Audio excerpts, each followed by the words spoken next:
Welcome to Indianapolis, Indiana, where the Toronto Raptors are going to try and do it again, Sherm, break a losing streak. It's only one game, but boy, it sure felt like a lot worse than that, the way the Portland Trailblazers really kind of took them apart on Sunday night in Toronto. Portland moved the ball, 27 assists. They shot above 50%. And they had surgeon-like efficiency. Yeah, and I really think you don't want to take any credit away from what Portland was able to do. They played great basketball. As you said, they shared the ball. And I really thought their ability to break the Raptors down off the dribble really set up all of the ball movement and the spacing they had on the perimeter.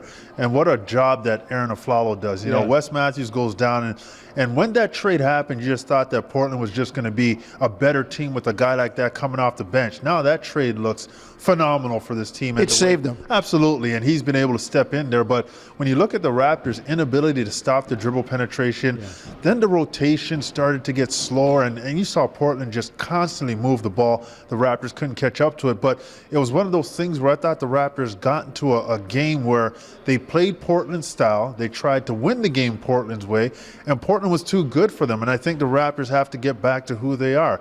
Defensive field goal percentage is huge. The ability to take care of the ball, 16 turnovers, leading to 24 points for Portland off those turnovers. So those elements that kind of plague them when they were in that losing streak, some of those things are popping their head up against quality teams like Portland. Well, it's a killer, Sherm, because it leads to a lack of consistency. And at this time of the year, if you, I mean, I know every year is different, but if you flip the script and look back at this point last year, the Raptors were surging forward. They were improving, playing well going into the playoffs, solidifying, consolidating things.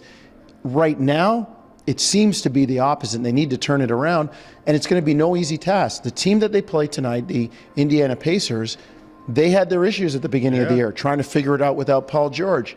They have a tremendous month of February, and look at that. Now they're sitting in the 7th spot, and this is a playoff team, Sherm. Without Paul George, the same group of guys, basically, without Paul George and Lance Stevenson, that made it to the conference finals last year. Yeah, there's a lot of playoff experience and deep runs into the playoff that's still on that roster.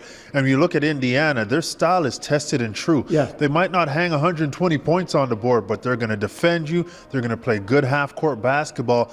And to me, the Raptors have to take a note out of that book. You want to be a physical defending team, protect your paint. But this Raptor team can score better than the Indiana Pacers can. So I think Indiana presents a lot of problems. Obviously, Roy Hibbert protecting the paint.